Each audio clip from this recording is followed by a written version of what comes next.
Thank you everyone for being here today. This is the Office of Police Ombudsman Commission meeting, February 21st, 2023. And with the bang of this gavel, we will start the meeting. All right, so I want to welcome the public today, and we got an action-packed agenda. I don't know how we talked these speakers to come here today, but I'm glad that we have visitors here, and we're going to have a panel later on in our agenda, but definitely want to thank you all for being here, and thank you for the public. It's nice to see some familiar faces out there being with us today too. And we'll turn over to agenda approval.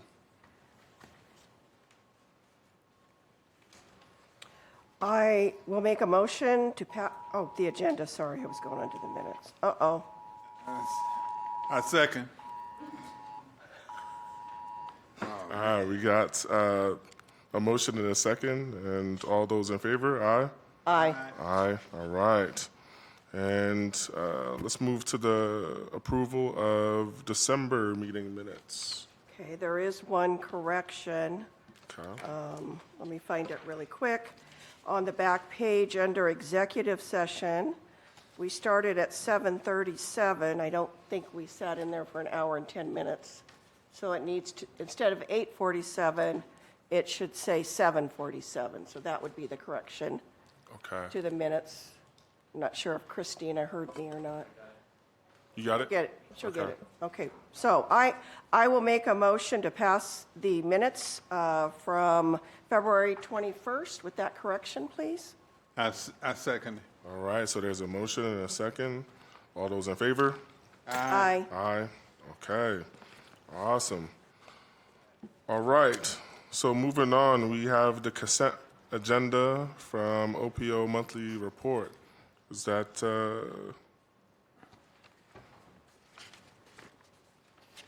let's see here.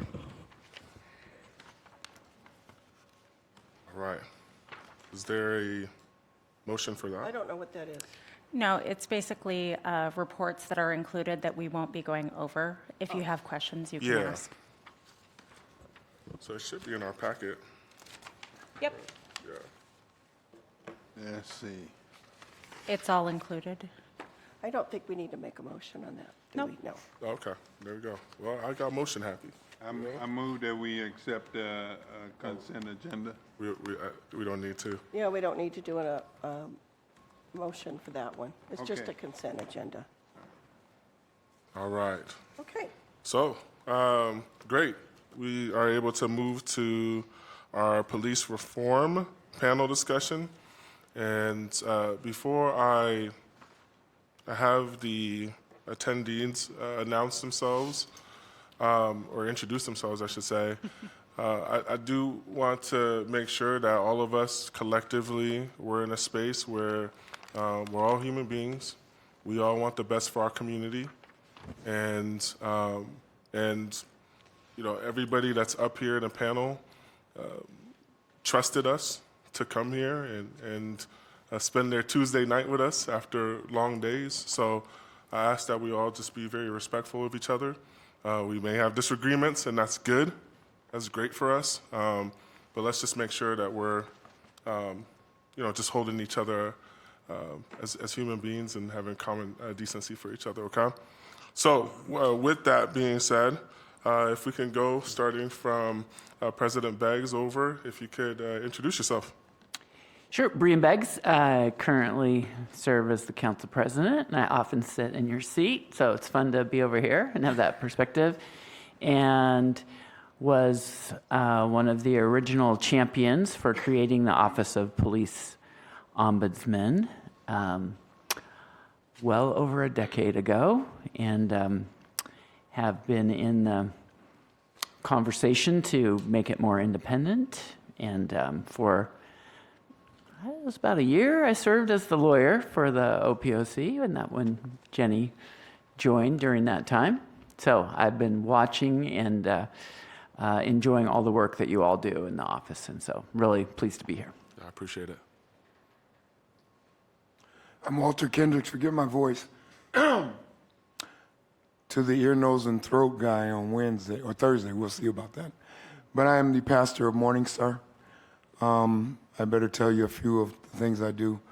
I am the chairman of the Commission on African American Affairs for the state of Washington.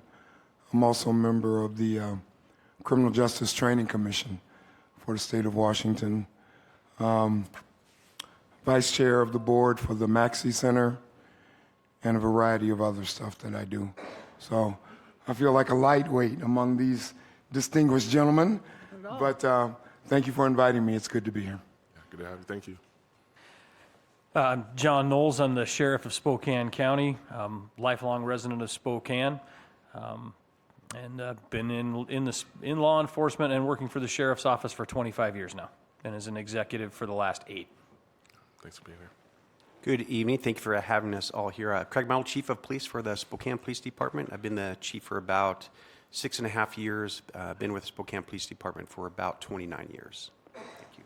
All right, appreciate it. And then, do we want to introduce ourselves? Yeah, go ahead. Sure. My name is Jenny Rose. I believe I'm about in my 7th or 8th year here on the commission.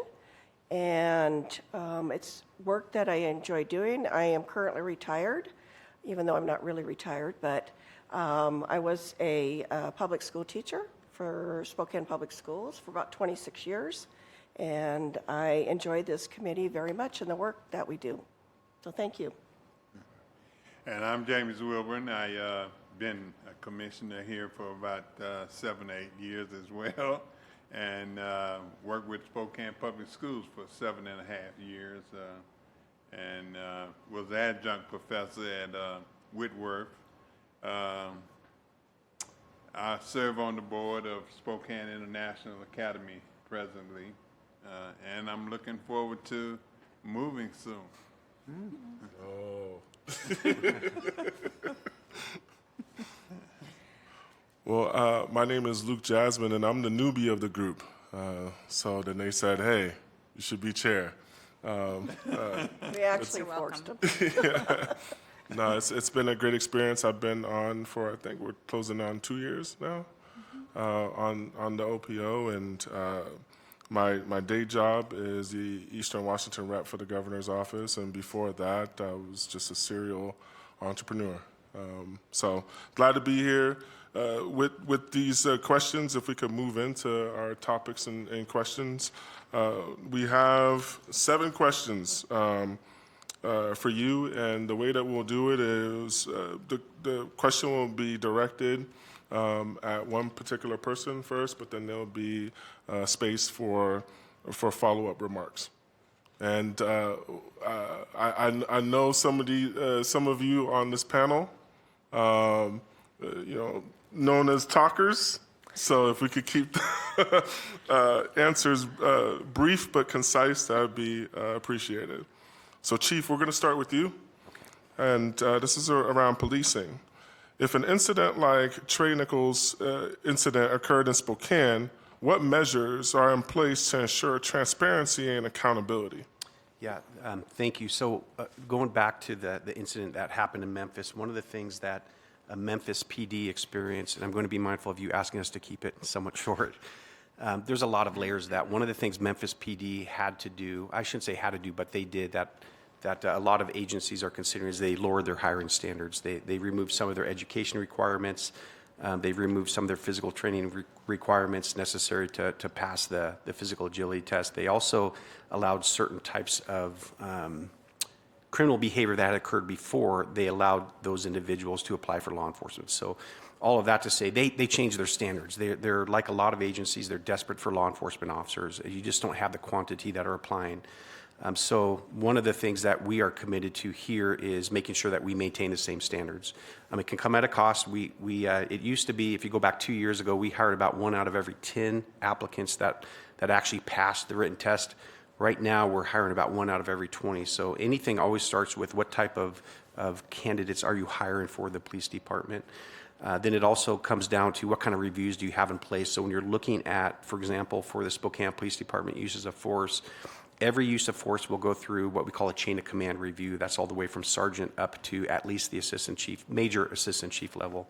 And then after those use of forces are reviewed, if the conduct is found to be within our policy, every month we also have what we call a use of force review board. This is something we actually took from LAPD, where they will review every use of force that had occurred in close the prior month and look at it and say that even if this was within policy, how could we have done this better? Were there things we could have done even within policy? And then they will incorporate any improvements into training as well. So monitoring, setting that tone through constant review of uses of force is one of the things that I think we do that a lot of other agencies don't. Maintaining those hiring standards, that's also going to be important. And then when it comes to the transparency piece as well, once all of our uses of force have completed, we do post those on the website as well. So anyone can go to our website and pull up a use of force and look at that use of force as well, and the community can review that 24/7. Okay, appreciate that. And just a quick follow-up. Are there any challenges? I think the challenges, you're going to have a couple different challenges. One is obviously the hiring struggles. I will say the hiring struggles law enforcement is having, but we all know it's not just in law enforcement, it's everywhere. Almost every industry is challenged to find enough employees to fill their vacancies. So that's one of the challenges that we have. The other challenge is when you're looking at, I was having a great conversation a couple of years ago with one of the pastors, that we hire people after a very, very laborious background examination. And we give them 4.5 months of law enforcement academy training. We give them 4.5 months of field training officer training in the car. And we have about an 800-page policy manual. You've heard all of the review processes that we have for every use of force. But in the end, officers have free will. And it's much like when you have a kid.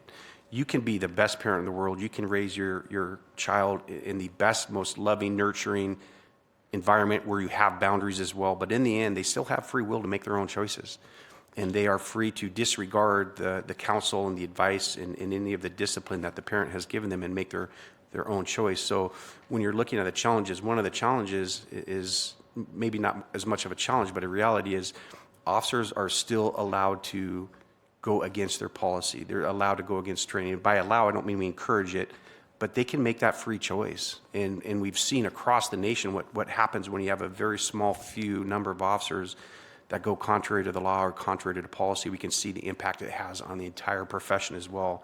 So that's one of the challenges as well. And I have to throw out, you mitigate that, however, at the very beginning by the types of folks that you're hiring. And that will help hopefully prevent a lot of these issues from occurring downstream.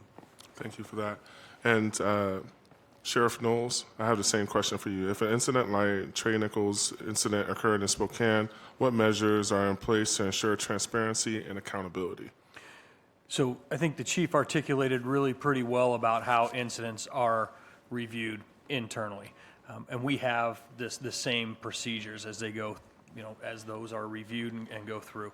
One thing I would like to bring up, and if we're talking about the Memphis incident specifically, this was force that resulted in the death of a citizen. So in the state of Washington, there are now protocols that are set in place that we, as the sheriff's office, if it happened with the Spokane Police Department, we as the sheriff's office and the independent investigative team would come and investigate. If it was something that occurred in the Spokane County Sheriff's Office, then the Spokane Police Department, the IAT, would come in and investigate that. That speaks to the transparency part. And this is something that was put in place statutorily in the last couple of years.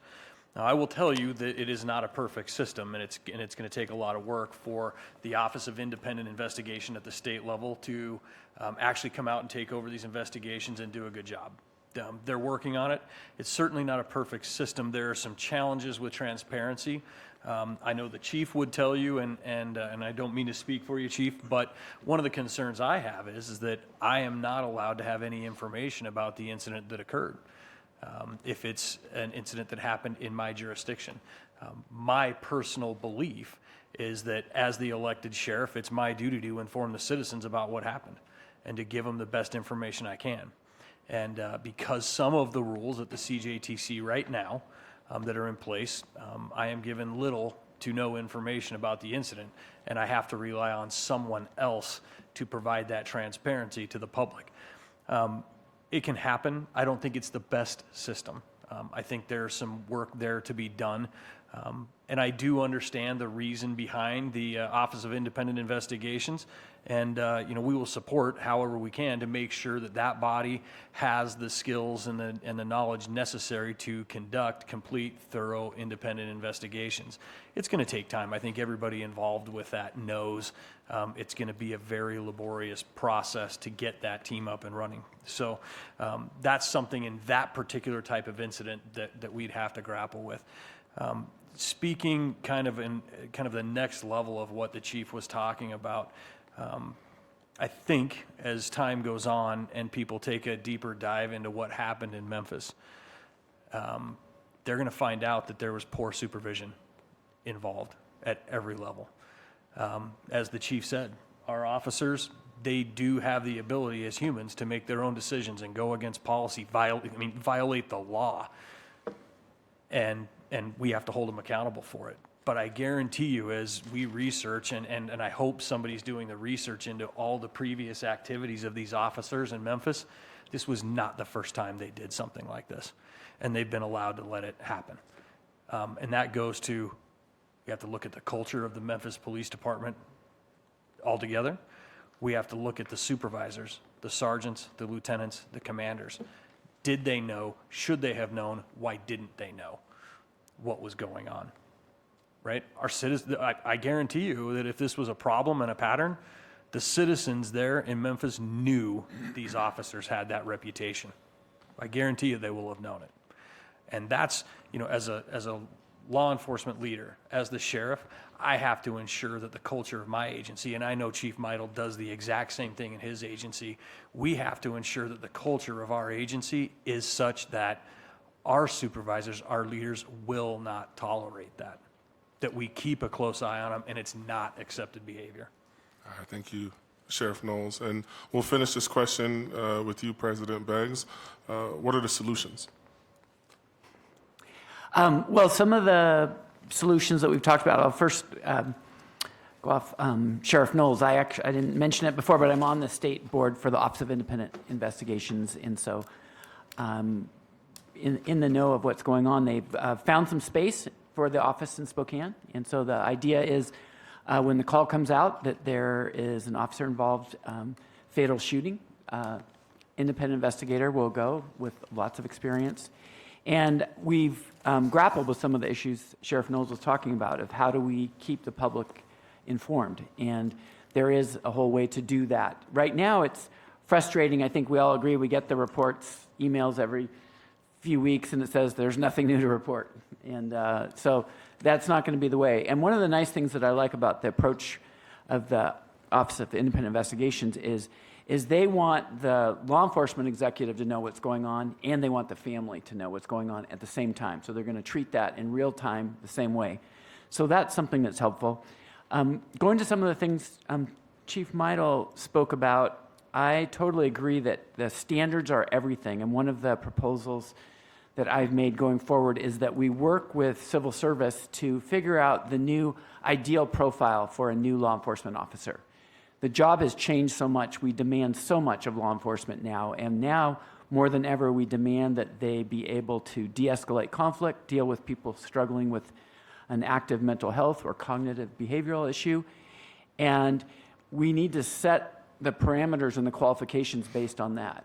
To simplify it, I think we used to have a profile of hiring people that were really good physically with force, and then we've been trying to teach them how to de-escalate and deal with mental health. And I think in the future law enforcement, we're going to pick people that are really great at dealing with people in mental health crises, and then we'll teach them how to do use of force. And I think, somewhere in between there is the right place. So that's one of the reforms. Second one are these use of force review boards, is opening them up so that the public can see what goes on, not in real time in the meeting, but recording the meetings so the public can really hear the good work that's being done and reviewing and what was said, what were the recommendations, and keeping track of that. So I think that's good.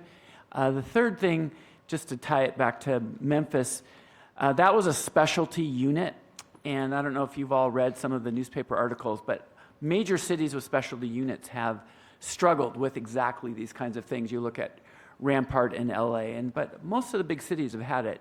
And even in Spokane, we disbanded the PAC team, which was our specialty team. And I asked just at our last public safety meeting, the person who's leading our new specialty team, hey, what were the lessons that we learned? What's going to be different? And what he said is something that I think Sheriff Knowles just acknowledged, is that supervision is key. And so in the new task force we have, there's more supervision. And the last thing I'll just say is that in 30 years of being in litigation, sometimes representing law enforcement, most of the time representing families of people who are harmed by law enforcement, I really don't think it's a handful of bad actors. I think it's mostly training and policy. Not that the training and policy is ill-intended, but it's just not effective. And I think going forward, and I'm really happy to hear you're on the CJTC, they've expanded who's on it, what's going on with that, and we're trying to get some money at the legislature. I've heard some good news that we're going to be able to improve our training facilities here in Spokane, that it really comes down to that, how we train people and how we educate people will cover a lot of issues. So that's my last talk. Thank you, President Beggs. You all did okay. I'll give, yeah. Just one other thing, Mr. Chair, concerning that incident. What many of us, or what some of us, are pushing for, and Mr. President, Council President touched on it, we ask a lot of our police officers. A lot.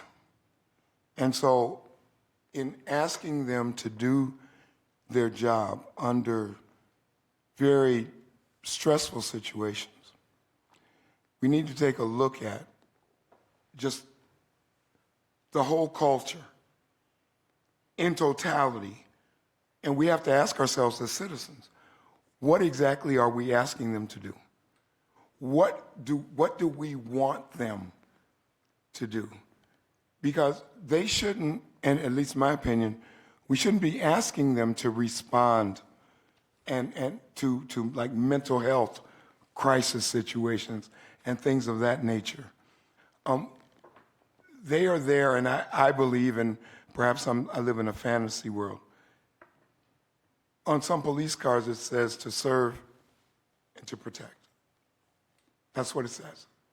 And that's what, and Betty, I'll just back up, that's why I'm looking at, and we're looking at, what are we asking our police officers to do? And I'll leave it at that. Yeah, Pastor Kendricks, it's like you knew the follow-up question was going to go to you. No. Yes, it is. Question number 2, we're going to talk about police culture. So, Pastor Kendricks, it's going to start with you. How does the community perceive police culture from your perspective? From my perspective, begins with the lack of trust. And what happens, or what has happened, I understand the efforts that Chief Meidel has made as far as transparency and a variety of issues. I'm just now meeting Chief Knowles, and I hope to get to know him better.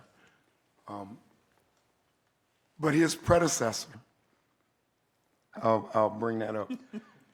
His predecessor said various things and did various things, which caused for a serious lack of trust on my behalf, because he actually said things that weren't true. And it's very difficult for the community at large, especially the black community, or specifically the black community, to have trust in someone who is telling untruths. And so your question is, how do we perceive?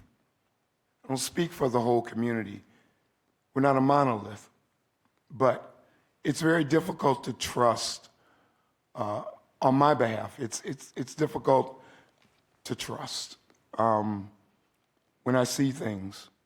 And I know that many situations are nuanced. But it's hard for me to trust, and I question what's going on when black people in particular make up 2 or 3% of Spokane, but make up 10, 12, whatever statistics you want to believe are valid of the county jail population.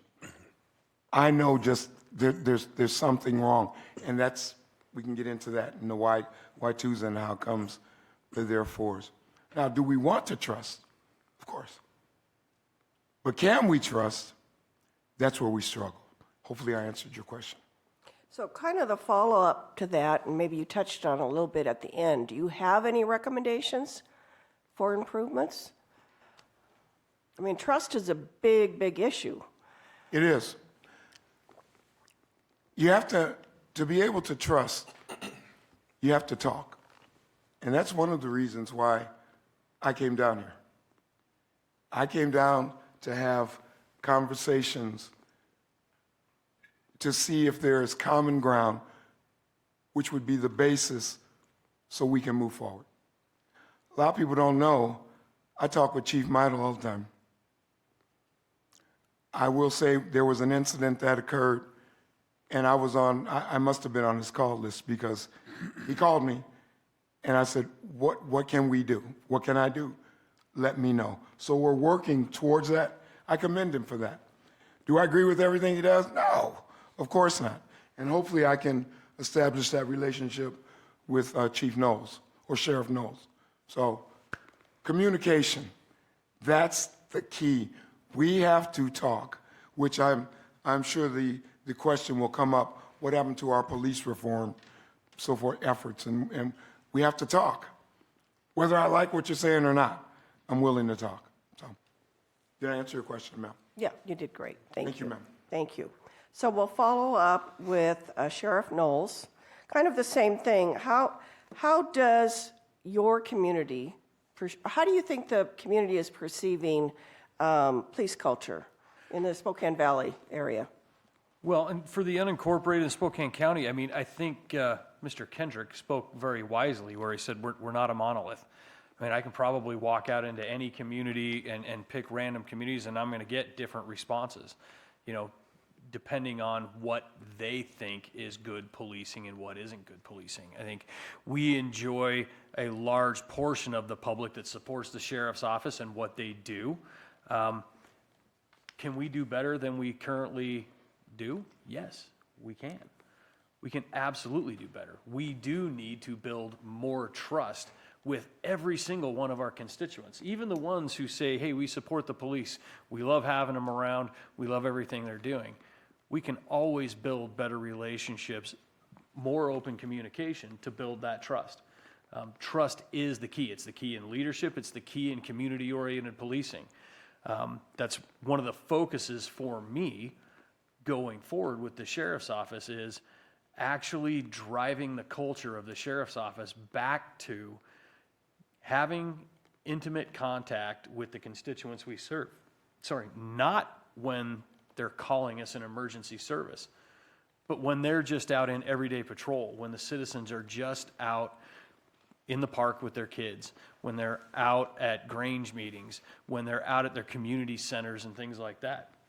I want them to go out and be involved in their community because when the emergency comes, when the storms come, when a bad incident happens somewhere in the country or right here in Spokane, the citizens have to know that the deputies and the police officers who serve them actually know who they are.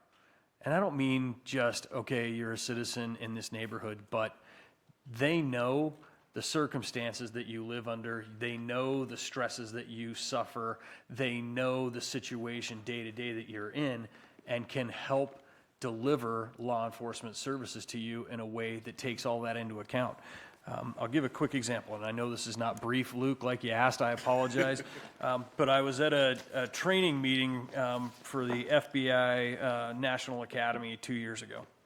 And we kind of had a national leader in police and underrepresented communities come in and was talking to the group, and he said, "What's your response?" And he's talking to the group, asking it, when you hear a citizen say, you need to have more officers who look like me, and if you don't look like me, you're not the right race, you're not the right religion, you're not the right socioeconomic status, that you can't possibly police my community. What do you think? And we had a lot of leaders come up with a couple different answers, and I just thought about that, and I couldn't figure out why that statement bothered me.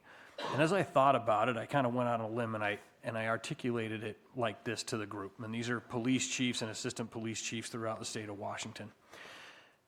And I said, I don't know that the person who's making that statement really means that the color of your skin or your religion that you observe dictates whether you can police me or not. What they're saying is that officer who doesn't look like me or may not come from the same neighborhood that I do, they have no idea what I'm dealing with here right now. They just don't understand all of the different influences that I deal with every day. So they can't possibly help me. Well, we have to fix that in this country. As resources dwindle, as our populations explode, the number of officers get reduced, we get stuck in this community policing death loop of trying to get people to emergency calls for service without the time to actually do it right. Without the deputies having the opportunity to stay and talk to that, I'm just going to use a domestic violence victim as an example. We go there now because we have 14 calls holding, 14 emergency calls holding. We go there, ma'am, give me the facts, nothing but the facts. I'm going to make a determination, I'm going to make an arrest if I have to, with no consideration to what I just did to that family by going in and making that arrest. It's legal, it's lawful, and it's probably the right thing to do because people are being traumatized.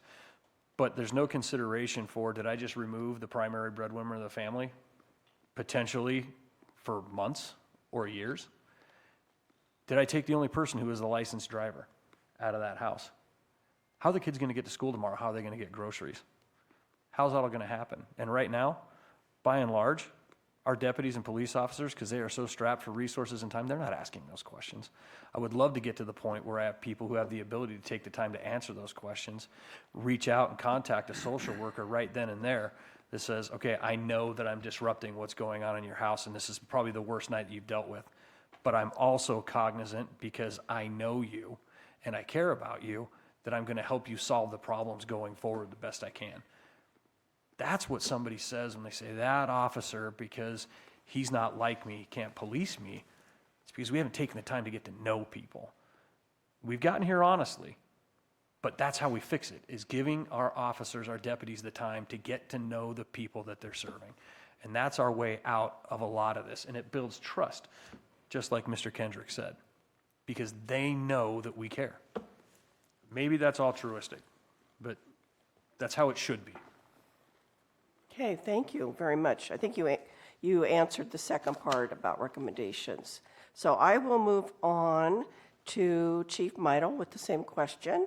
How do you think the community perceives police culture from your perspective? Yeah, I think Sheriff Knowles hit the nail on the head. I think, it depends on what circles you're going to be into. I think overwhelmingly the Spokane community supports their police department.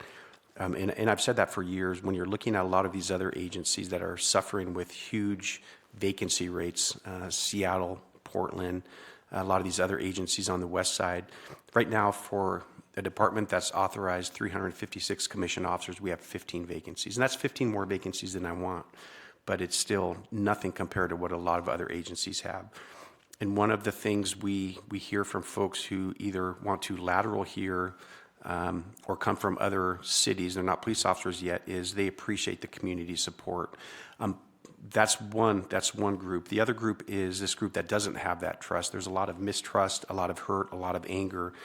So I think it really is going to depend on what circle you're in at that particular time. I don't think any community has a community that completely hates their police department or a community that completely loves their police department. It's going to be a mix.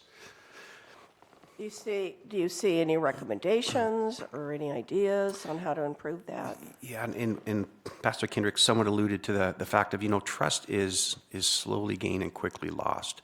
And one of the challenges in law enforcement that we've seen for years, and it really seems to have been amplified over the last several years, is oftentimes, too, you'll see something that will happen 1,000 miles away or 2,000 miles away on the other side of the country. It impacts law enforcement across the nation, even if it's something that didn't happen here. But there's also hurts unrelated to that we have to address, even in Spokane. So we have to acknowledge that is the reality of our profession. What one officer does 1,000 miles away can have significant impacts on our community itself. So you really, all great things have small beginnings, and it starts with different programs. We have our, and I'm just going to be real quick on our, let me back up. It starts again with hiring. I am the final interview before we offer any candidate a position with Spokane Police Department. By the time they've reached it to me, they've gone through, again, extensive backgrounds. But I always tell them, every contact you have in the community is an opportunity to deposit in the Goodwill Bank or withdraw from the Goodwill Bank. And we acknowledge there's going to be times where you're probably not going to make a deposit in the Goodwill Bank. The person has mental health issues. They're high. They hate police. They hate law enforcement. They hate everybody. But we still expect our officers to act professionally as well. But if we have officers that on every contact, they're arrogant, they're condescending, they're badge heavy, they're unprofessional, then that officer is making constant withdrawals. And our officers are making 10, 20 contacts a day, and either they can deposit in those contacts in the Goodwill Bank or make a withdrawal. So we stress the importance of every contact. We expect that level of professionalism. We have several programs, the Youth and Police Initiative, where we go into high schools and work with the school staff, the principals, the counselors, to work with 12 to 15 of the high schoolers, and we meet with them after class, and we talk about our experiences, we talk about their experiences, and it's an opportunity, as Sheriff Knowles said, where we're not going call to call, because oftentimes our officers will log on and there's a screen full of calls. Now, when they have those screen full of calls, you have a victim that is waiting 2-3 hours for an officer. So they go on the call, they put a Band-Aid on it, and they go on the next one. They're not forming the relationships that we would like them to because there's so many people waiting. So Youth and Police Initiative allows us to have those conversations. The Police Activities League that we have during the summer now, that started with just basketball at one park in the northeast sector, and now it's expanded to 3 parks. We have 8 different activities, and we have 500 kids attend that during the summertime as well. And that's about forming those relationships as well. So it's, again, you have officers not tied on calls, not going call to call. And a real quick story about their effectiveness. So one of our officers attended YPI, and he was responding to a fight called Middle of the Night at Ripon Field. So this was several summers ago. 20 to 30, 40 people fighting. Officers respond. And of course, when we respond, everyone takes off running except 2 people that are walking. So the officer just pulls up and says, how come you're not running like everyone else? And these 2 had said, because we went to YPI, we know that we can talk to you. We don't need to be afraid of anything that you're going to do. That's just one story of many that the YPI and the PAL programs have for us.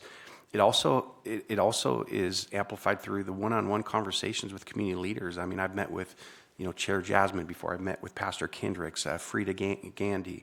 So it's also having those conversations so that when issues do pop up, they can call me. And part of my responsibility is when they call me, I'm responsive to that as well. It's either something they heard that an officer did, I can get back to him and say, well, here's the rest of the information, or hey, I need some help with this, can you help me out? So there's just so many different layers that you have to use to address it, and it's never ending. So it's something that we strive for every single day. Okay, thank you. And we are going on to the next segment. And I'm sorry, I missed President Banks. So your question containing the culture is, what are the next steps following the breakdown of the round table talks?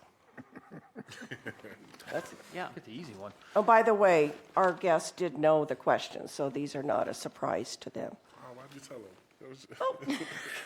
Keep it spicy. So I'll get to the talks, but the first thing that I just wanted to observe about the culture is that, again, after 30 years of professionally as a lawyer dealing with police as clients and adversaries of my clients, I'm continuously struck by the fact that whoever's involved in an interaction, we're all human beings. Police officers are human beings. The people they're stopping are human beings. The families of people.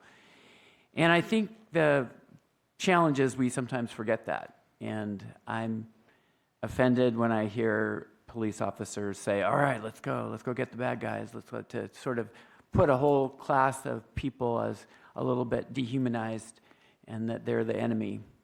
But I'm equally offended. I've been at marches and demonstrations where people have signs and they say, all cops are bees. And I'm just like, well, those are human beings too. And I think most of the challenges that we have when we're trying to bring people together and bring culture together is that we forget that. And I had the opportunity to play in pastor space a little bit this summer. I did a guest sermon at a church, and my topic was othering and belonging. And I was bringing up the realization to me is that sometimes I've been painted as being anti-police, but going through the negotiations with the police guild and all the police I work with in my job on city council, I was realizing that we other police as often as we think police are othering other marginalized communities, and we have to figure out how to get past that. So I just think that consciousness is what's needed from everybody.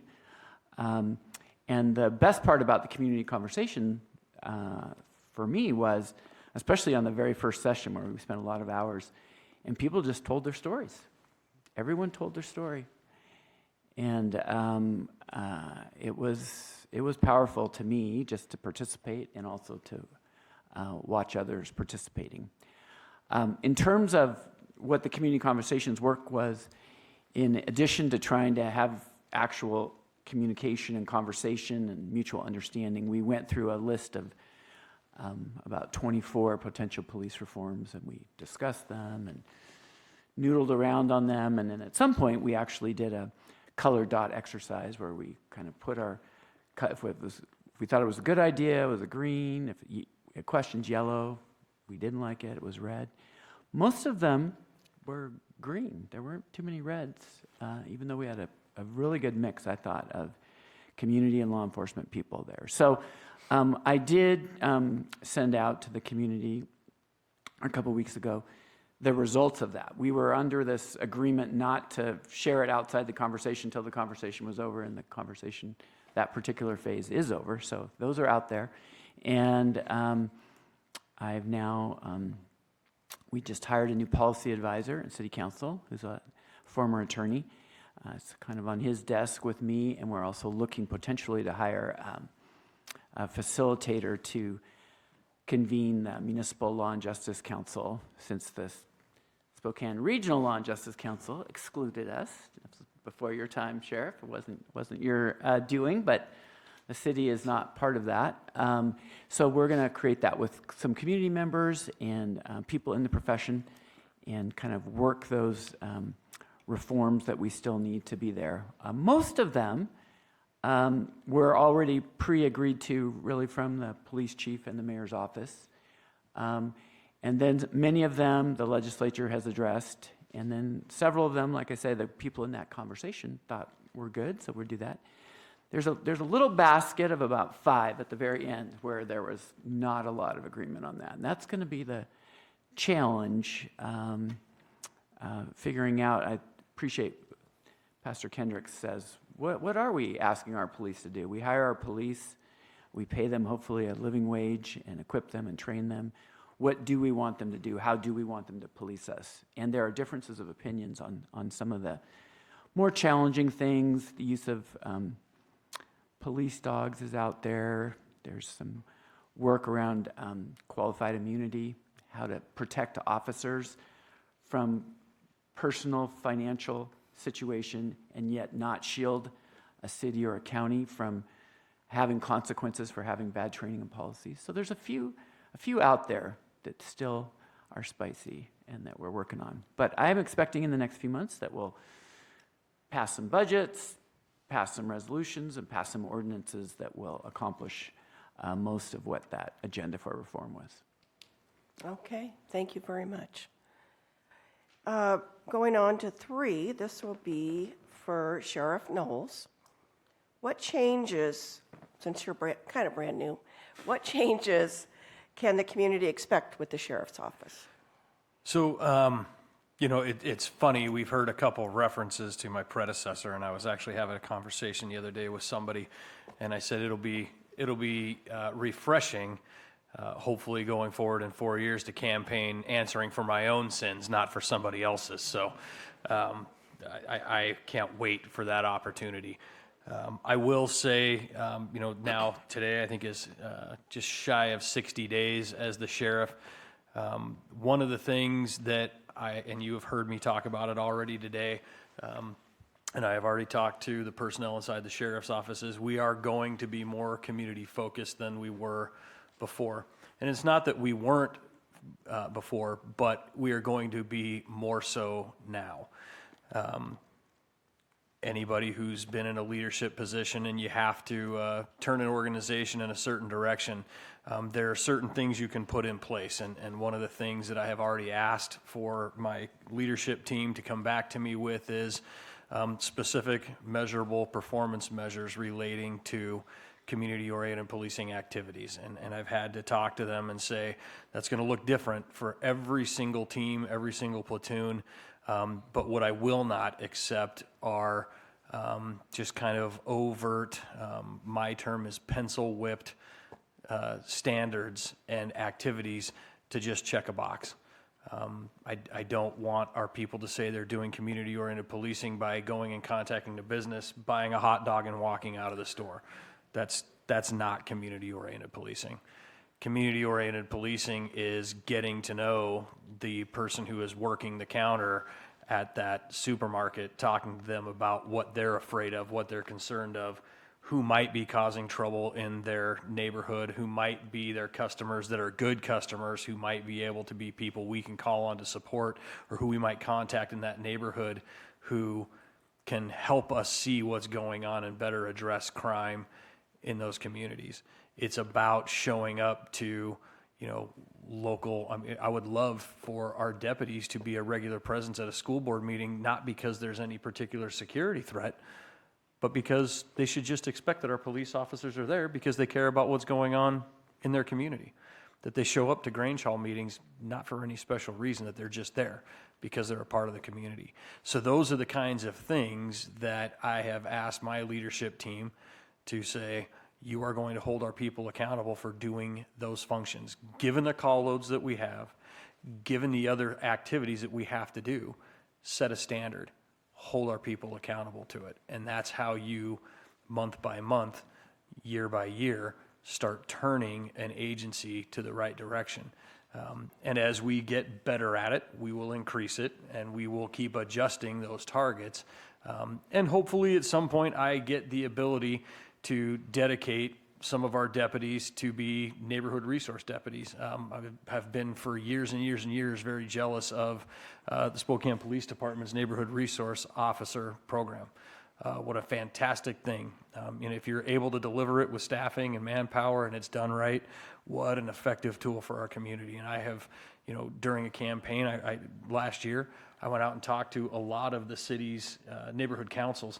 They love their neighborhood resource officers, adored them, loved them to death. And I got to hear when they were happy with them, and I got to hear where they were unhappy with them. But at the end of the day, they knew the name of the officer they had to contact with. So I hope, and I will do everything I can to be able to implement a program like that in the next 2 years. But in the meantime, we're going to focus on that in the sheriff's office. Where police accountability is concerned, and a lot of people don't recognize this, but in my opinion, the way discipline was handled inside the sheriff's office is, for a lot of low-level offenses, there was a lot of inclination by some of the other command members and the sheriff previous to me that a lot of things were handled with coach, guide, and direct. And then it seemed to be a surprise to my predecessor when all of a sudden we have somebody act up and does something that is terminable. And we always got accused of, well, how come I didn't see it? We heard people say we saw this coming, but here I am terminating this person. It's because we didn't effectively, and he didn't effectively use low-level discipline. Already in the first 60 days, I have issued written reprimands in places where people were not used to seeing it. Because we have to hold people accountable, and we have to use the disciplinary process for just that, to help our people understand just how serious the nature is of their business, how serious mistakes can be. And that's anywhere from driving errors to, interpersonal relations. There have been some changes. I've received the suggestions from my command staff, and I went through a stack of papers that high, and I changed some disciplinary recommendations because I think that's important. That we hold people accountable, we hold it to a high standard. The discipline is fair, it's reasonable and just, but we've been far too soft on some of the low-level things going in the past, and that just leads to bigger problems down the road if they're not effectively addressed. So that's one difference that you'll see from me, in addition to, again, focusing more on the community. Thank you very much. Just a side note, you were already out in the community because we sat on a panel at the community school, which was awesome for these high school kids. And just real quickly, one of the questions, they had these projects that they were doing, and one of the projects, they believe that police should have more training, and it was very project research, and it was amazing. And I have to say, I was really impressed. You did a great job of giving your opinion, as we all did, and what they could have looked at, and I just appreciate you being there. So you're already out in the community yourself, so thank you. Thank you. I have a question for Council President Biggs. What state legislation regarding policing in the past couple of years has been helpful, and what still needs work? I think the most effective thing from my perspective, and there's so many different perspectives and people will see different values in different things, but is the work on de-escalation. And what the legislature, I think, did is they provided some actual definitions for it. In the past, everyone has agreed that de-escalation was a good idea, the idea that we should try to avoid serious uses of force by just calming things down. But there have been different opinions about what that means. Some people thought, and some people were trained, I think, in some jurisdictions, that the best way to de-escalate was to use overwhelming force as quickly as possible, that would de-escalate things. I don't think psychologically that turns out to be the case. And I think it might also harken back to a day when before the mental hospitals were cleared out of people, and the people that were out committing crimes were mostly people who would respond to who was the toughest person in the room. And that was maybe that was a good de-escalation. But once we had millions of people in our community with cognitive and behavioral issues that weren't perceiving reality the same way everyone else did, they would make all sorts of poor judgments of when to resist force. And so you see people being tasered to death, people using force against officers that's just going to result in the officers shooting them. I mean, that's just happened. I had a client's family, or the family was my client long ago, where an officer ended up shooting someone who was very high on drugs and had a knife and was running around, and that particular officer didn't have the taser, and so the only option was to shoot the person at that point. But I think we've learned about de-escalation, and our department has been a leader in the state in crisis intervention training, understanding that it is some distance and some time to de-escalate. And that is now in the statute, so it now defines that, and it requires officers to spend more time. And that can be problematic, especially with the calls piling up. But it saves lives, and it keeps officers safer. So I think that's the biggest thing. There were a lot of certain neck holds were taken care of, and there were a lot of things that went on that I thought were helpful. We adopted the Spokane Police Vehicle Pursuit Policy, which saves a lot of lives. It's still controversial, but we got them to do what Spokane did for the most part. The one area that I think is still out there is twofold, or there's two areas. One, I mentioned qualified immunity.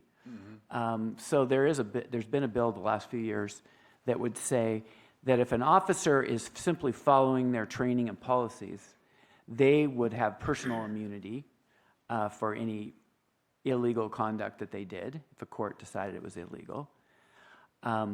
But if the jurisdiction that oversaw the training and the policies, if that was the cause of it, they would still be liable to pay the damages that their officer caused. So the officer would be protected as long as he or she was following policy.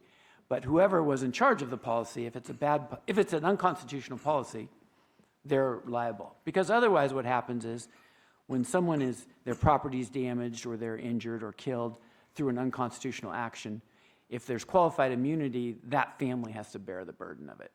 So I would love to see that law put in. And then the last thing is just something I've handled a lot in my career, are the use of police dogs, which can be very important, but I don't think police dogs should be used to bite people who are not posing a threat. And the legislature struggled with that, and they almost did that, but instead they referred it to a study for 2 years or so. So we should be hearing back from the study. I think there are many times where police dogs are invaluable, but this idea that we can threaten to have the dog bite someone even if they're not posing a threat, but they're simply not in compliance, just offends my sensibilities, and I don't think it's a good idea. And it leads to, especially if people's brains aren't working well, lots of injuries and damages down the road. Chief, would you have a reaction to that? In terms of the first part, what What state legislation works? works well? Yeah, I would echo what the council president said in terms of really when the state looked at de-escalation, what is involved in de-escalation? Let's not just define it, but let's also give examples. One of the examples that they use is calling for more resources if you believe you're going to be in a critical incident. Calling for more officers, calling for the hostage negotiations team, our behavioral health unit. Making sure that you're getting more resources there, slowing down. One of the prongs of the bill initially in there was that if no crime has occurred, you're encouraged to leave the area. That's since changed, that language has changed, but it has really caused us to look at, there's a thing when I first made sergeant, I had a seasoned sergeant that said, be careful of what he called action imperative. When people call the police, they want us to solve an issue for them or take some action to help them. And what he really pushed, which resonated with me, was that action imperative, you're doing something for the right reason. This person wants help, they call the police, you feel like you need to help them. But do you? Do you have the authority? Do you have the justification to do that? An example would be a cat in a tree, and I'm using that as a terrible example. Sorry, police department, we can't help you get your cat out of the tree.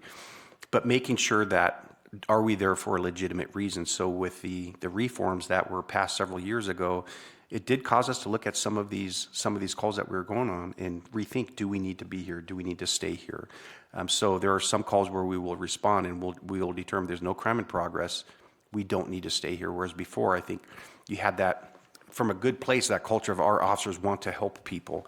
But it's really made us more comfortable saying, this really isn't something that is that requires a law enforcement response. So it has caused us to disengage in some areas where prior to these bills we wouldn't have, because we really wanted to try to help this person.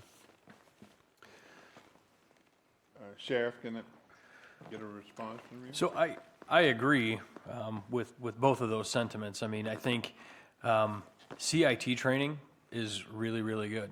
I'm also jealous that the Spokane Police Department, I think, got about $900,000 in grant funding way back when to get their entire department through CIT training. That's fantastic. I'm looking for that resource with the sheriff's office. And I think it's important for the public to know, when we talk about CIT training, there's some very specific de-escalation training that goes on there, some really good cognitive behavioral training, things like that they learn. But just like every other skill that we learn, it takes time. You have to practice it. One of the things, unfortunately, that we in law enforcement, particularly local law enforcement, don't have is a lot of time to train. I would love to give not just the 1 week of training to my deputies, but I'd love to give them a couple weeks a year just in reality-based training scenarios to go out and practice it. To give you an example, the officers and deputies that are in our behavioral health unit, they not only have CIT training, but I think they also do an additional 2 or 3 weeks of training in de-escalation tactics and things like that. And if you haven't had the ability to go out and watch how they deal with people in crisis, it's just excellence. I really, really love it. And I would love to give our people in agency-wide the opportunity to develop those skills. But it takes time, and time is money. Every time I take a deputy off the street right now to put them on a week of training, our staffing be it what it is, that's a week of overtime at $1,200 a day. For each person I do that. So there's a real dollar amount, and it's expensive, but I think worth it. And I would love to see us be able to get everybody up to that standard. I think it would make a huge difference in our use of force, huge change in the mindset of some of our people, and make some more of these changes in the legislation and the approach to policing a little bit less alarming for our officers, because it has been a shift from how we've trained for the last 20 years. So you look like you were about ready to have a follow-up question. Hit me with it. I want to do a follow-up. If the training is that important, can't you prioritize it? We can, but remember, we also have mandated training from the state on firearms qualifications, defensive tactics, a myriad of other things that we have to fit in.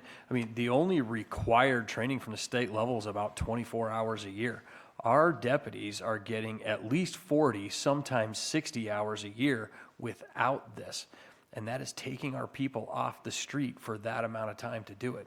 I agree, it's a priority, but I also have to be able to get out and answer emergency calls for service too. I mean, it's that balance. And what I was talking about earlier is these dwindling resources and this increasing demand. I talked to some of the county commissioners 2 years ago and said, we could really give a lot more training to our officers. We'd have to pull them off the street to do it. You're going to have to give me 30% more of the officers than I have today. And the citizens out on the street, they're going to see better policing services in the sense that they're going to be better equipped to deal with things effectively. But we're not going to answer one single more 911 call than we do today. We're not going to do one more bit of proactive policing with a 30% increase in the staff, and that's going to take a $60 million budget to a $90 million budget. Those are just the reality of it. Is it worth it? Yes, but we've got to compel the citizens to want to bear that burden. There's a whole lot wrapped up in that answer. So, Just one quick thing, if I can, Commissioner Wilburn. What's interesting, as I sit and listen, there's validity in everything that we've said, that I've heard. But did you know that in general, and it goes to the point of what are we asking our police officers to do? I hear the sheriff talking about his training situation, training problems. In general, and you can look it up, the United States of America dedicates the least amount of hours to training their police officers than any nation, any industrialized nation. Really, and we're at the bottom. And you just heard, and that's fact. Yeah.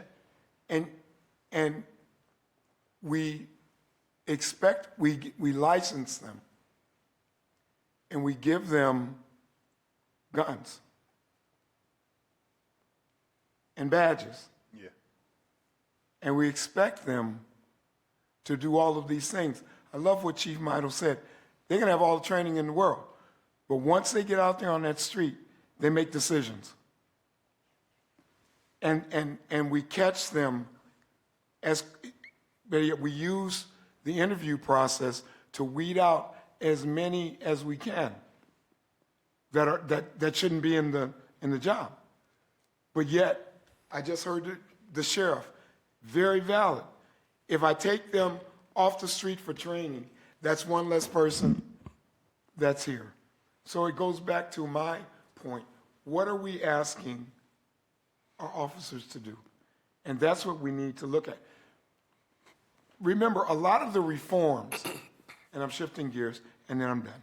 A lot of the reforms that were enacted in the past few years, they happened after we saw live and in person someone begging for their life,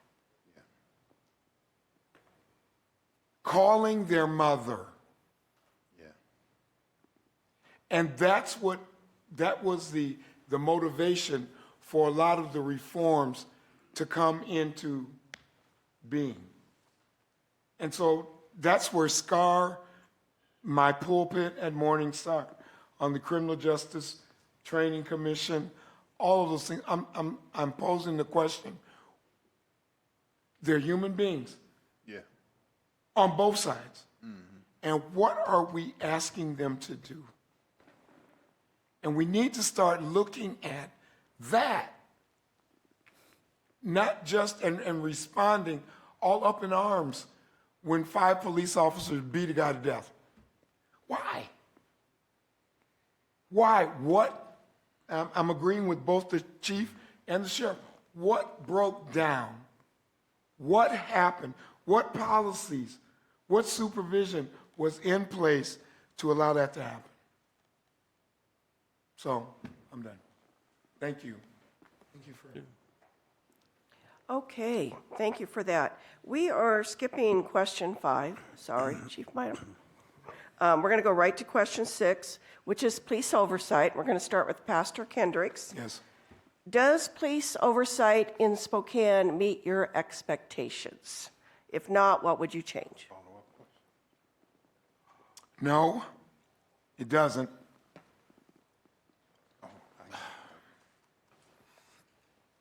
I would empower, I don't want to put him on the spot because he's here, the police ombudsman. That's at least my understanding of it, and it might be limited. That's why the police ombudsman's there, to investigate and to make sure that everything, for lack of a better term, is on the up and up. But it appears to me that he's hamstrung in many respects. I'm not learned on all of the interactions with, the police union, the structure of the police department. I don't know where his responsibilities begin and end. But I think that the apparatus is in place to provide oversight that everyone would be comfortable with. It just appears to me as though he's not empowered. If I am incorrect, someone please correct me if I'm incorrect. But that's what I would do. I would use, we don't have to reinvent the wheel. I got the police ombudsman sitting over there. Fund his office, empower him to do what he's supposed to do, because I believe, and Mr. Council President enlightened me, he still doesn't have the full authority that the citizens voted in. Is that correct? People have opinions about that, but when I get my chance, I'll tell you my perspective. So, anyway, empower him. I have to be careful what I say. Yeah, okay. So, anyway, empower the police ombudsman. Okay, thank you. So we're going to follow up with the sheriff. What does oversight look like with the sheriff's office, and do you envision any changes to the current model? So, well, and actually the interesting thing, so we have a Sheriff Citizen Advisory Board.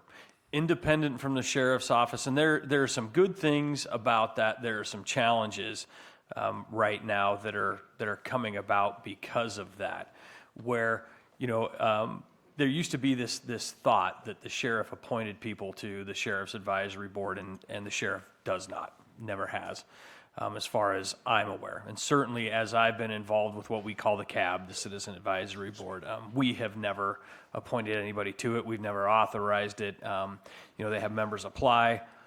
They do the vetting process as their own entity, their own body. They let us know when citizens are admitted and accepted onto the board. And then we go ahead and do the background check for them and then give them access privileges. And that's so they can see criminal history information and see all of our reports and investigations unredacted. They get to see everything. They have the authority to ask us to review everything from use of force incidents to police reports to disciplinary actions. And I have worked with the board as the sheriff's office representative for a couple of years, and then now as the sheriff. And we have worked all of those different things. And I think there was only really one time wherever I ever had to talk to the Citizen Advisory Board about wading into a situation that they probably didn't have purview. And that's where they were kind of taking an exception with the way the prosecuting attorney's office handled something, and I kind of had to say we're not the prosecuting office advisory board. It's the sheriff's citizens advisory board. So outside of that, they've had a very good relationship with the sheriff in the past. I have and will continue to have a very good relationship with them. They offer a very unique perspective that I think is very helpful to a law enforcement executive. As the sheriff and as an elected sheriff, the buck stops with me as far as disciplinary action occurs, as far as the culture of the agency and how we do what we do. I am ultimately responsible for it, and I'm ultimately accountable to the citizens of Spokane County, all of the citizens of Spokane County. The Citizens Advisory Board, to me, have been very instructive on how the citizens of Spokane County view what we do. There was some disciplinary action 3 or 4 years ago that the sheriff took on one of our members. It was a terminable offense, and there was a lot of debate inside the department and amongst members of command staff about whether that level of discipline was appropriate. And it was very interesting as the Citizen Advisory Board worked through that disciplinary process. And after they, reviewed it for a couple of weeks and they discussed it, and then they gave their opinion. And interestingly enough, they were far more harsh than a lot of the people in the command structure and a lot of people inside the department would have otherwise been. And so it was instructive to me as a law enforcement executive at the time when we would hear people grumbling. I was able to say, this is what the citizens of Spokane County have said. They've reviewed it. They've seen everything. They have all the information. And they thought at the time, Sheriff Knezovich was right on target with his disciplinary action.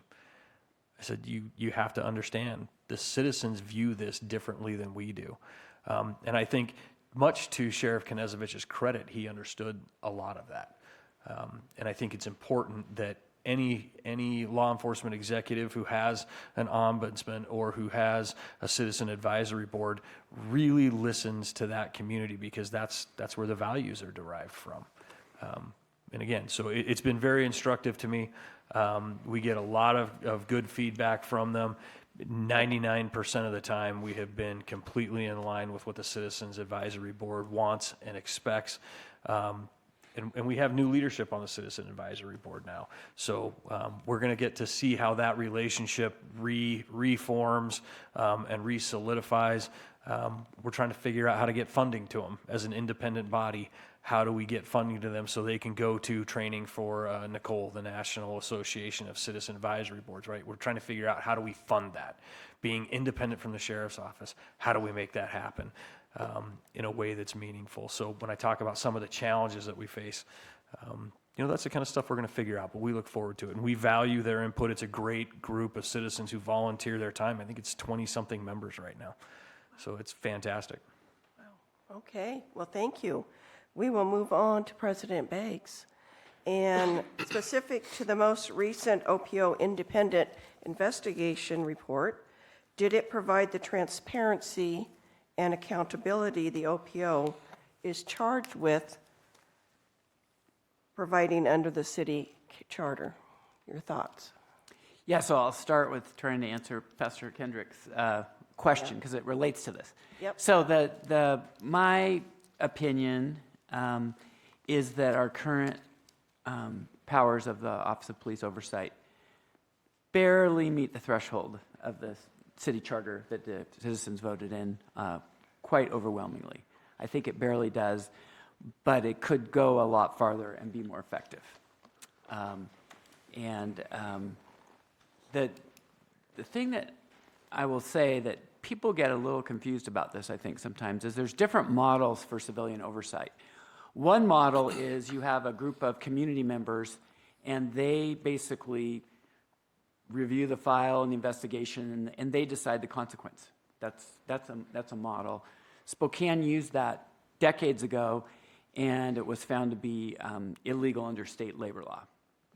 But a lot of people, when they think civilian oversight, that's what they think of. We, the civilians or community members, will decide what the consequence is for the officer or whether they did anything wrong. So that's not the approach of this ombuds office. This approach, and that's why we chose the word ombuds, which is not a disciplinary body, but it is a sunshine in dark places body.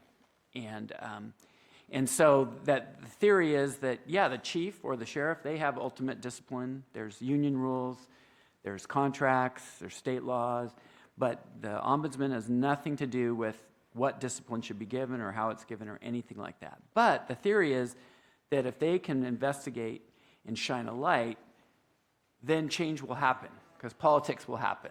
And the sheriff is elected, so he has to keep track. Chief works for the mayor who's elected, so he has to do that. So that's the theory that we have, but it's less than satisfying for some people. But that's what we have.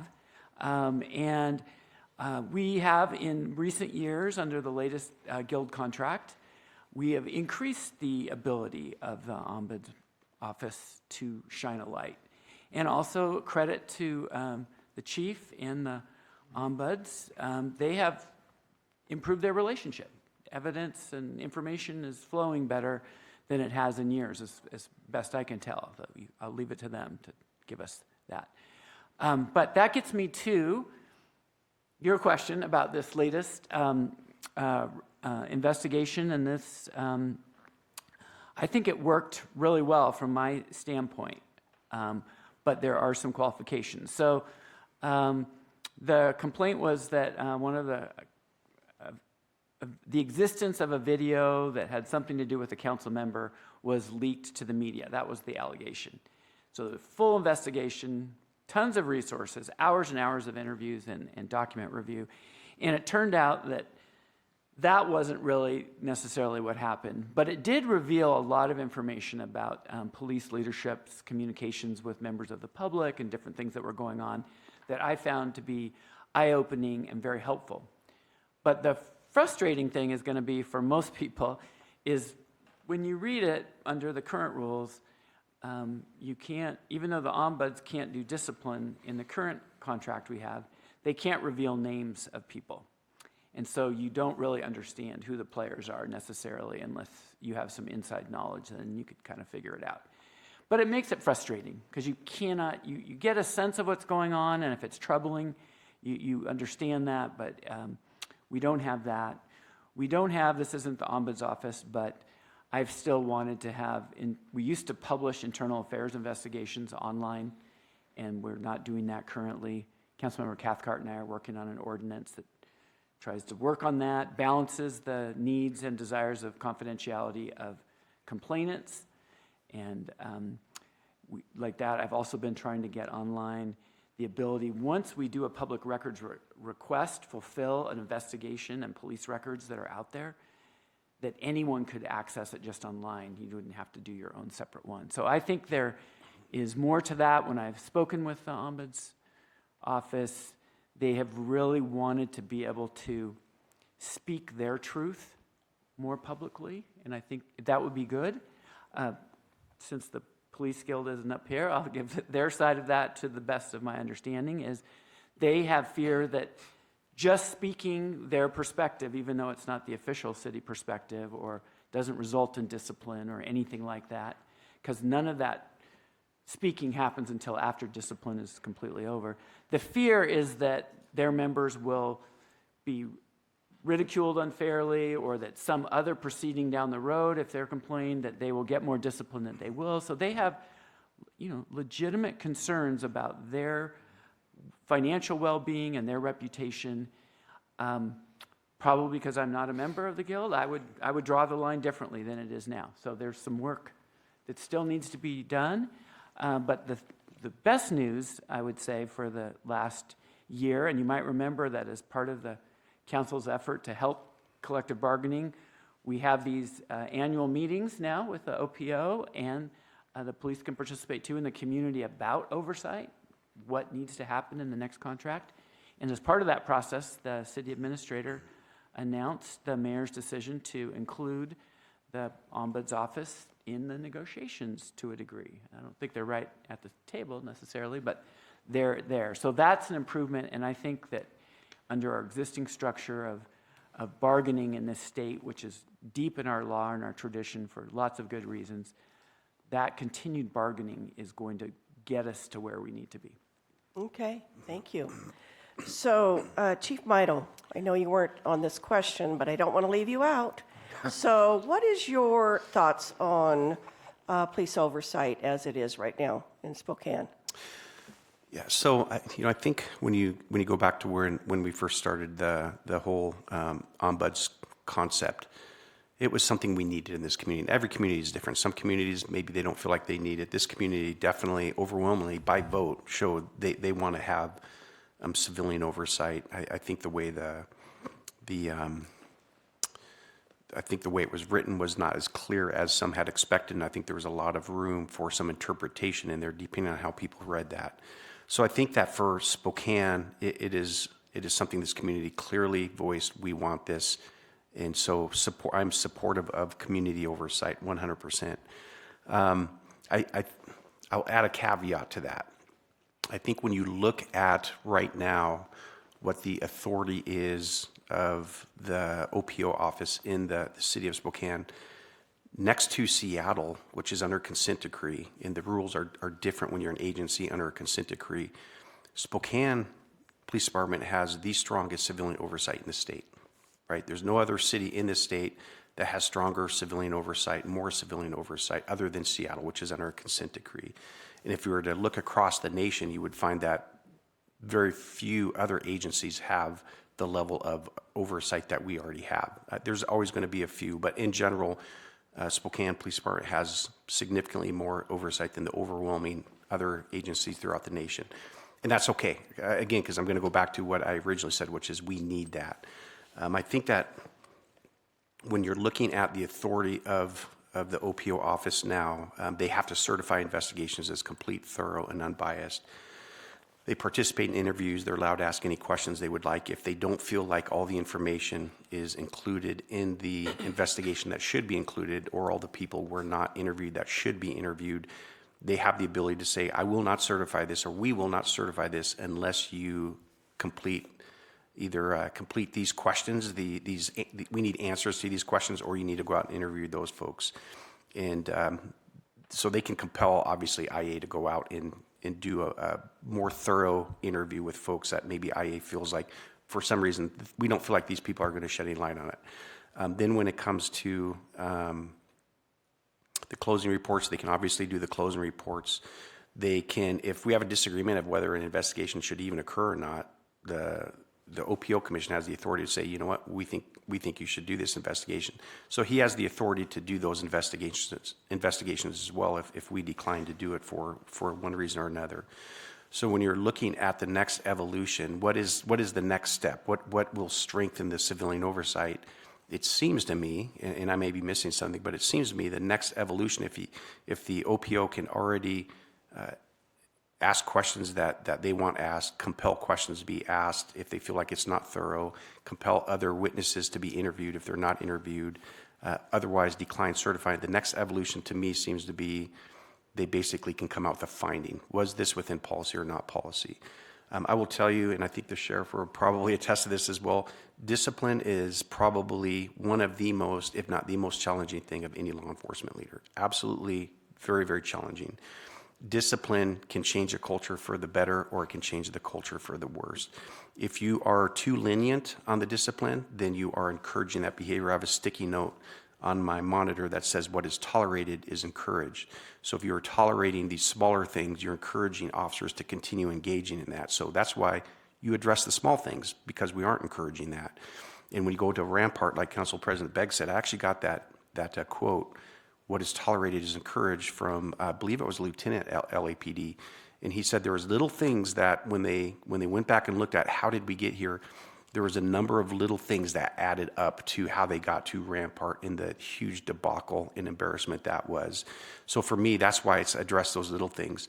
So if you go too lenient, you're not going to change the culture, and you're going to encourage your staff to continue engaging in the behavior you don't want them to.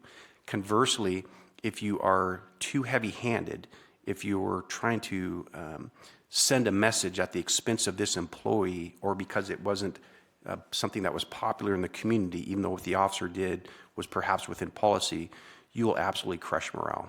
And you will have officers that will sit in their car, they will just go to calls, and there's nothing a chief or a sheriff can do if they feel like they're not going to be fairly represented or even protected if it looks bad, but they followed policy, there's justification, it was within policy, it was within the law. So there's so many different layers to this.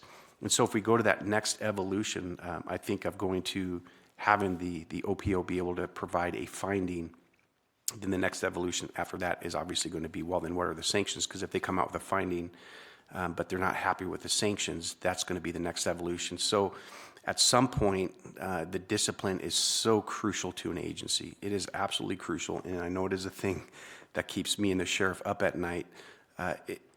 That's what chiefs and sheriffs are for, is that what is the finding on this and what is the appropriate sanction?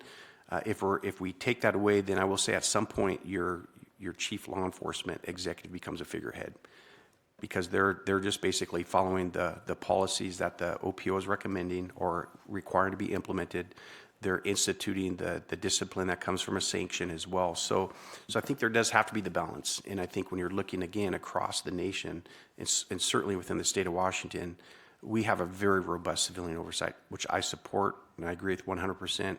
I just also will say at some point, the authority of the chief gets eroded to the point where they don't get to have that impact on the culture that the chief should have, for better or for worse. And I will acknowledge there's pluses and minuses in every decision as well. So I will acknowledge there is strengths depending on what seat you're sitting in with both models. Okay, thank you.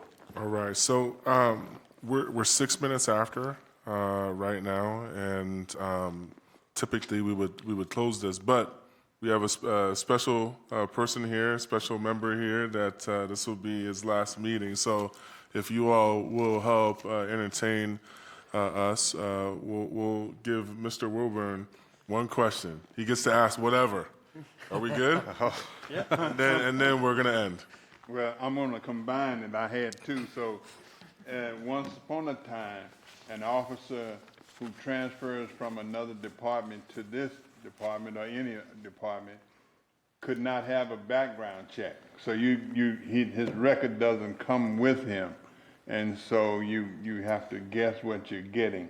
And the other is, for Chief, you do YPI and PAL, Police Athletic League and Youth Police Initiative. If you're having diversity, equity, and inclusion training, is it possible to grow your own from YPI and PAL to be part of the police department? And that way, you're the community and the police department are familiar with one another. Please brief. Okay. So for backgrounds, yeah, I'm not sure about the law in the past that did not allow us to go back and look at what you would say would be the personnel file of someone who wanted lateral here. Yeah. Our way around that was, well, we're not going to hire you unless you sign this waiver that gives us authority to look at your background. So we have always looked at the background of any of the employees that wanted lateral here. And in fact, it is now, and I know Pastor Kindreds is on the Criminal Justice Training Commission board, it is now required. It is now required that we hand that over to an agency that we're an officer may want a lateral to, or that agency has to give that to us. And to keep it brief, so on the YPI Pell, and I always age myself. Everyone remembers Arbor Day. Remember in school on Arbor Day where you'd go out and plant a tree and you were never going to be around to appreciate the shade of that tree? And you look at kids nowadays, they're like, what's Arbor Day? That's how I look at YPI and Pell as well. It's like Arbor Day when we were back in elementary school. We're not going to realize or appreciate the decisions they're going to make for another 10 or 15 years just because of the age of the kiddos that are doing this. But I will tell you, and we do track, we give surveys out, we have found that a remarkable number of them have decided after being in YPI or Pell, they're interested in a career in law enforcement. I want to be careful, though, because I know some people feel like we're going there and trying to brainwash. We're not trying to brainwash them. We're having raw, honest conversations. I think we're opening their eyes up to things that they may not see on social media or in Hollywood movies as well. But we have seen a significant number that have expressed interest. They're just 10, 12 years old at the time we're doing it. Okay. Thank you. Appreciate it. I know this is not customary, but can we give a round of applause for our panelists here? So, thank you for spending time with us. We appreciate it, and you're free now. And,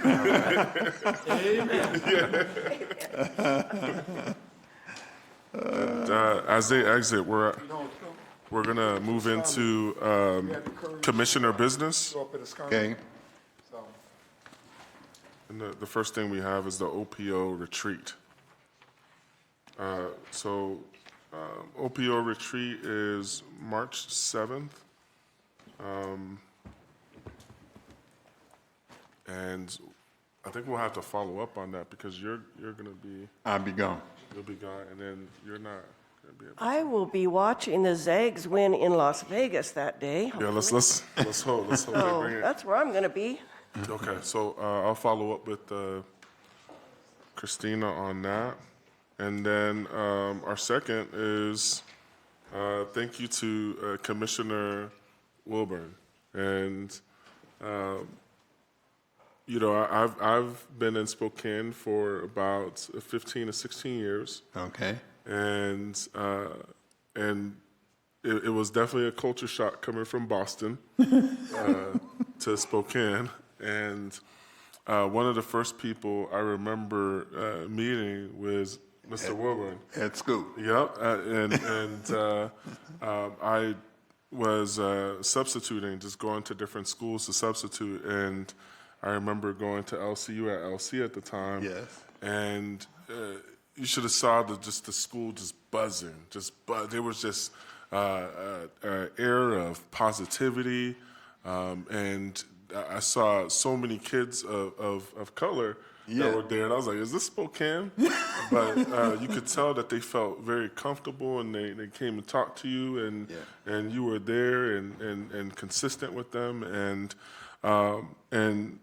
coming on to the OPOC, that's exactly the type of welcome that I felt from you coming in this position. And I know you as a person who is extremely intelligent. You know your stuff. You give people space to be able to grow. Kind of, help there. If they fall, you catch them, and we really appreciate you. I know I really appreciate you. So I want to thank you for your service, not only on the OPOC, but just in our community as a whole. You are a pillar in our community, and we love you and we appreciate you. And I don't know, Commissioner Rose, if you have any remarks. Well, Commissioner Wilburn, I think, came on about 4 or 5 months after me onto this commission. Right. And over the years, I've got to know you when we're in more of a social atmosphere, and it never always amazes me all the things that you've done. You were the mayor of your hometown, correct? Yeah. And I'm just like, oh, wow, and he's on our commission. So I think I'm always have been kind of in awe of you and how educated you are and how much you know. And it's just been amazing. I don't think I can say it as well as Commissioner Jasmine, but just amazing just to get to know you and your life story, I think. Here in Spokane, where we're, all white, basically.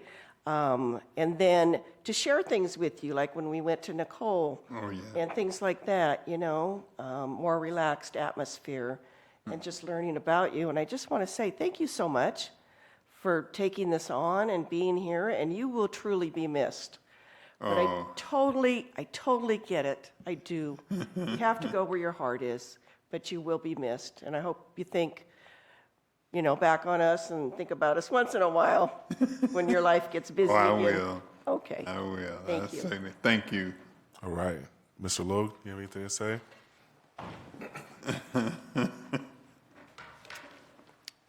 I didn't write anything down, but, Commissioner Wilburn, we had the chance to meet on the Police Advisory Committee. Right. And I was immediately drawn to you. And I had to chase you for a little bit to get you to apply for our commission. But you've been a great boss. And you've challenged us where we needed challenging. You never allowed us to settle. You didn't accept the easy way out. You brought big ideas. You allowed me to walk alongside you. Not just me, but Louie May, Christina, Marty before her. It's just been a distinct privilege to work with you. And this surprise leave in the middle of the night thing that you're pulling off. Still not sure about that. Well, I understand. But it's just been an honor. And I'll miss your guidance, but I hope it doesn't stop. Just because this relationship is changing, I value your input. I really, really value your forward thinking for what it's going to take to change this system to make it good for everyone. So thank you. Thank you very much from the bottom of my heart for everything. Thank you. Thanks, Mr. Logue. All right. You have anything to say, Mr. Wilburn? Well, I'm just glad you all embraced me and allowed me to be me. And I know I kind of got a one-track mind. I want everybody to be on a level playing field, and that's not actually reality right now, but it's a hope of mine, and so I try to, make everybody equal, and sometimes the people who I feel are holding the other people back kind of makes it controversial for us, but I don't want to give up on that, because I just think that if we're all humans and we're all here, there should be some diversity in everything that we do, and not just one race or one culture and the others are excluded, and so I want to thank you all for allowing me to express that for the 7 or 8 years I've been a commissioner and the 16 years I've been in Spokane. I really appreciate it. All right.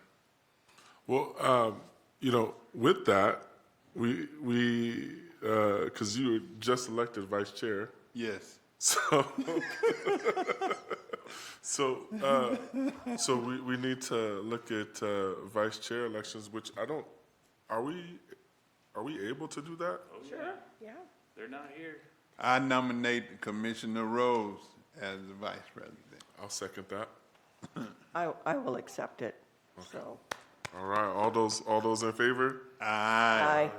All right, well, I guess we did it. Thank you very much. Thank you. I appreciate it. Okay, so we've moved to Commissioner Speak Out. Is there anything additional? I kind of want to, there's a couple of things, and I'll try to be really brief. One is, I talked about being at the community school with, well, we were on the same panel. Mr. Logue was also there at the community school, and I haven't really had a chance to talk to Mr. Logue about the experience, but the seniors had done a project. They took something that was very interesting to them and spent a lot of time doing fact-based research and then drawing their conclusions. And some of the topics, oh lordy, I would have never heard in high school. They were really, really interesting topics that you would think would be more discussed at the college level or beyond. But these topics were so important to them. And I wish everybody really could be on a panel and listen to these kids speak. Very well educated. Okay, yes, my son happens to be one of the teachers in the class, but still, it's just something that I really, really enjoy doing. And I was there as a commissioner, so that was something that was very interesting. The other thing that I really want to make a note of is the roundtable that came to an abrupt end. And I just want this publicly, I had already announced last year, I believe in May or June, to the commissioners that I was pulling myself off of this roundtable because it had been so long since we have met and things had changed. Even the legislature that President Bakes talked about, everything had completely changed, and yet no word of, when the next meeting was or anything. So I had let the commission know that I was not going to serve on it anymore because basically I thought it was dead. And then lo and behold, this last month, it's like it just blew up again. And I'm like a little frustrated, I will say, because I had sent an email to everyone sitting on that round table that I was no longer going to be a part of it and why. And yet not one of those 30 people answered my email. And yet this last month, people got up in arms because, why were they doing this? And just going on and on. So it was just a little frustrating for me to hear all of that. I could not find fault with anyone, not the chair, not the people running it, and for health reason I understand, but not for anybody. The police department, the city, not anyone. I think it just kind of fell apart over the few years, and people's interest had changed. But then it kind of, like I said a month ago, it was all about something else, and so that was just frustrating on my part. But I just want to share that publicly, that I had already bowed out, but yet I was still receiving the emails for some reason. So. Appreciate that, Commissioner Rose. Anything else? Do you have anything? Yeah, briefly, I really would, when I was in Spokane Public Schools, I was an achievement gap intervention specialist. And so I would like to be the commission to continue that in this role, being more inclusive, insistent on our law enforcement department being a little more equitable. They need to be, and they need some diversity, equity, and inclusion training, because if they already have access to these young people, which was the point I was trying to make through YPI, Youth Police Initiative, and Police Athletic League, why not grow your own? Instead of going out and bringing someone in that you don't know what their background is, you can grow your own, and now you're familiar with the community, and the community is familiar with you.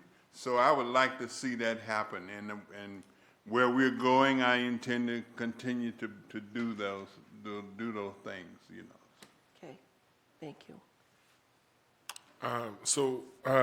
The only thing for me is I just want to thank everybody in the crowd.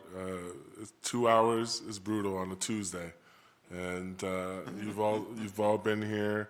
That's my only real commissioner speak out. We do have an executive session, and I do want to let people know if you do head out before that, immediately following this meeting, we are going to have a reception to honor Commissioner Wilburn and his volunteer service. But how much time do we think we need for the executive session?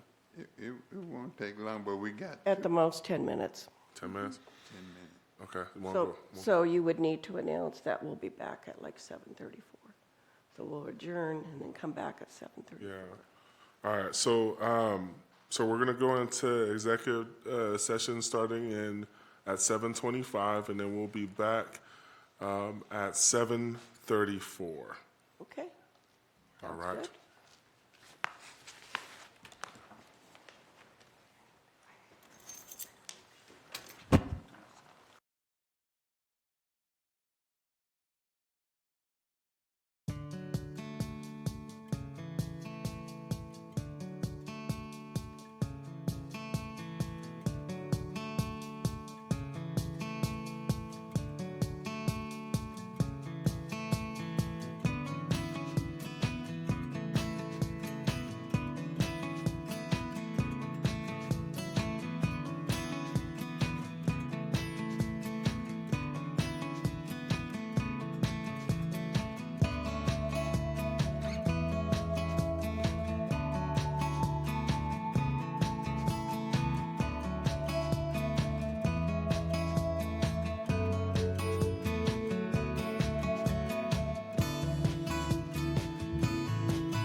right. Real elementary. So we're back on here, and you know, we've waited long enough. So again, thank you everyone who's here. Thank you up in the booth. Appreciate you. Yeah, we can now. Do a motion for the March meeting. Do you want to do that? Yeah. Since we are having a March retreat, I am going to make a motion to not have a March OPOC meeting. And so my motion's out there. Second. All right, a motion and a second. All those in favor? Aye. Aye. All right, it is done, and we are adjourning at 7:37. All right. There we go.